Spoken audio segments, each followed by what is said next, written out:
تردید الوہابیہ یعنی وہابی عقائد و نظریات۔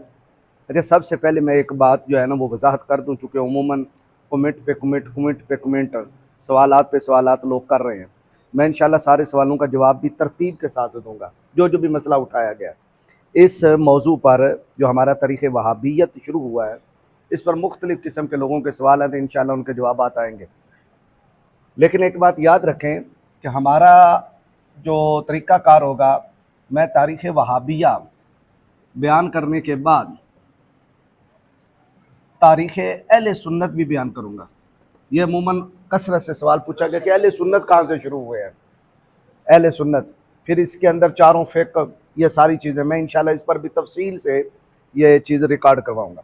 پھر اسی طرح پوچھا گیا کہ تاریخ اہل تشیع، اس کے بارے میں بھی آپ بیان کریں کہ یہ کہاں سے شروع ہوئے، ان کے اقسام، فرقے، اور کہاں کہاں ان کے بانی اور کہاں کہاں ان کی تعلیمات کو فروغ ملا، اور یہ آج تک کیا کرتے رہے۔ اس کے بارے میں میرا دوسرا جو چینل ہے شمیم القرآن، اس پر تقریباً میں 300 سے زیادہ ویڈیو ڈال چکا ہوں، جو خالص اہل تشیع کے بارے میں، ان کے عقائد و نظریات، ان کے فرقے، اور بالخصوص حسن اللہ یاری کے رد میں، اور یہ جو ذاکرین ہیں بکواسات کرتے ہیں، تولا اور تبرہ، دونوں چیزوں پر میں مفصل جو ہے وہ اس پر کر چکا ہوں۔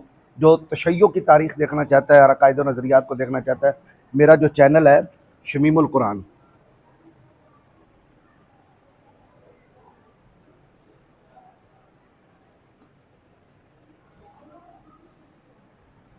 اس کو آپ سبسکرائب کر لیں، ٹھیک ہے۔ اس کے اندر ٹوٹل 300 سے زیادہ ویڈیوز ہیں۔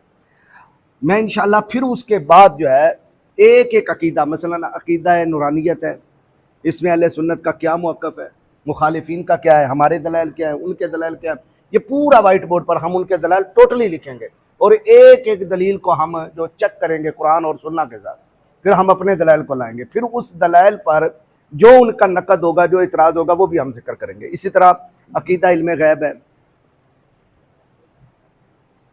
عقیدہ حاضر و ناظر ہے۔